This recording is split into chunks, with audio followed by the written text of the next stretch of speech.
ইলিশ মাছ না ভেজে কাঁচা কারা কারা রান্না করে খাও একটু হাত তুলে বলো। কারণ আমরা কিন্তু ছোটবেলা থেকেই দেখেছি ইলিশ মাছটা মা ঠাকুমারা সব সময় কাঁচা রান্না করতো, মানে নুন হলুদ তেল মাখিয়ে মাছটাকে রান্না করতো।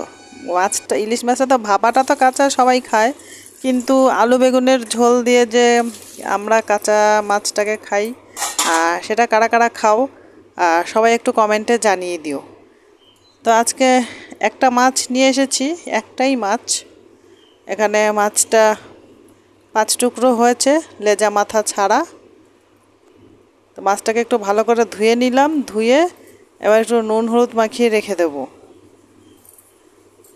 তো অনেকেই ভাজা খায় মাছটা, ইলিশ মাছ, কিন্তু আমার বেশি ভালো লাগে ইলিশ মাছটা মানে নুন হলুদ মাখিয়ে কাঁচা রান্না করে খেতে। ভেজে খেলে মাছটা একটু শক্ত শক্ত লাগে, আর এরকম কাঁচা রান্না করলে মাছটা পুরো একদম মোমের মতো তুলতুলে হয়, খেতেও টেস্ট লাগে। আমি তো ছোটবেলা থেকে এইরকম করেই খেয়ে এসেছি, তাই আজকে একটু রান্না করব, তোমাদের সাথে শেয়ার করছি। আলু বেগুনের ঝোল করব, ইলিশ মাছেতে আলু বেগুন দিয়ে পাতলা করে একটা ঝোল করব। তো কারা কারা এইভাবে খাও? তো এই যে দেখো, আমি বেগুন নিয়ে নিয়েছি, এই বেগুনগুলোকে কাটবো। আর আলু নিয়ে নিচ্ছি কটা, আলু বেগুন দিয়ে ইলিশ মাছের পাতলা করে একটা ঝোল করব। ওই যে মাথাটা রয়েছে ইলিশ মাছের, ওই মাথাটা দিয়ে এই দেখো এই পুঁই শাক নিয়ে এসেছে, মোটা মোটা পুঁই শাকগুলো বেশ ভালো দেখে, পুরো লোভ লাগছিল, তাই কেটে নিয়েছি। এই মাথাটা দিয়ে পুঁই শাকের দিয়ে ঘ্যাট করব। তো শুকনো লঙ্কা আর কালো জিরে ফোড়ন দিয়ে দিলাম পুঁই শাকের ঘ্যাটের জন্য।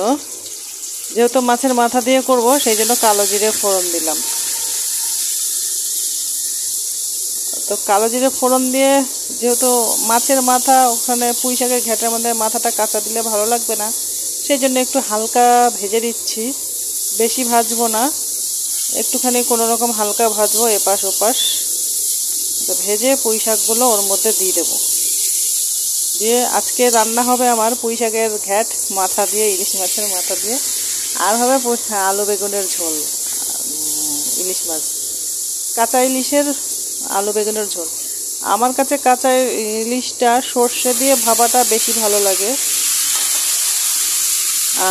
আজকে করছি আলু বেগুন দিয়ে, এরপরে আবার একদিন তোমাদের সর্ষে দিয়ে করে শেয়ার করব। তো পুঁই শাকে দেখেছো, পুঁই শাকের মধ্যে আমি কি কি দিয়েছি? পুঁই শাক, কুমড়ো, আলু, বেগুন, তারপরে কাঁকরোল দিয়েছি। তা নুন হলুদ দিয়ে দিলাম এর মধ্যে। এর মধ্যে আমি একটুও জল দেব না, এই যে সবজির থেকে যে জলটা বেরোবে সেই জলটা দিয়েই এটাকে আমি আজ কমিয়ে কমিয়ে সেদ্ধ করে করে রান্না করব,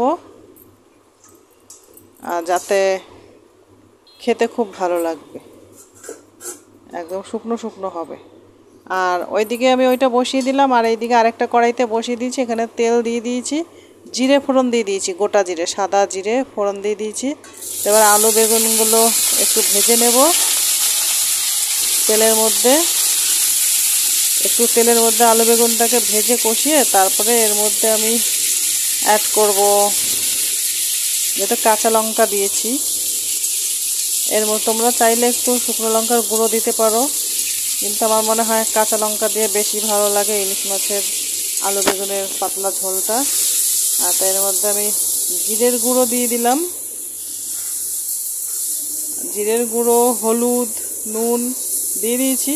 ভালো ভালো করে একটু কষিয়ে তারপরে জল দিয়ে দেব। জলটা একটু পরিমাণ বুঝে দিতে হবে, কেননা পাতলা ঝোল করব, মাখা মাখা হবে না। পাতলা ঝোল করলে ইলিশ মাছটা যেভাবেই রান্না করো না কেন সবভাবেই ভালো লাগে। পোস্ত দিয়েও ভালো লাগে, দই পোস্ত দিয়ে, তারপরে সর্ষে দিয়ে ভাপাটাও ভালো লাগে, তারপরে প্লেন শুধু মশলা দিয়ে ভাপাটা ভালো লাগে ভাতের ভেতরে দিয়ে, ওটা আরও বেশি টেস্ট হয়। তো একটু ঢাকা দিয়ে দিয়েছিলাম, তো জলটা ফুটে গেছে। এইবার আমি মাছগুলোকে দিয়ে দেবো। মাছগুলোকে এই দেখাচ্ছ কাঁচা, আমি কাঁচা মাছগুলোকে ছেড়ে দিও। তো কারা কারা খাও আমার মতো কাঁচা ইলিশ মাছের ঝোল? তো যারা যারা খাও তারা তারা প্লিজ একটু কমেন্টে জানিও, আর যারা ভেজে খাও তারাও জানিও কমেন্টে। তো এইভাবে খেয়ে একবার তোমরা ট্রাই করে দেখতে পারো, দারুণ লাগে কিন্তু, খুব সুন্দর লাগে। গরম গরম ভাতে এইভাবে যদি কাঁচা ইলিশের ঝোল পাওয়া যায় আর কিছু লাগে না। আর এইদিকে দেখো পুঁই শাকের ঘ্যাটটা আমি বসিয়ে দিয়েছিলাম, অনেকটাই জল বেরিয়েছে সবজির থেকে। তো সেই জলটাকে আমি আস্তে আস্তে করে শুকিয়ে নিচ্ছি একদম, তারপরে নামিয়ে নেব। আর এদিকে ঝোলটা হয়ে গেছে, তাই দেখেছো পাতলা ঝোল। তা এখন আমি এর মধ্যে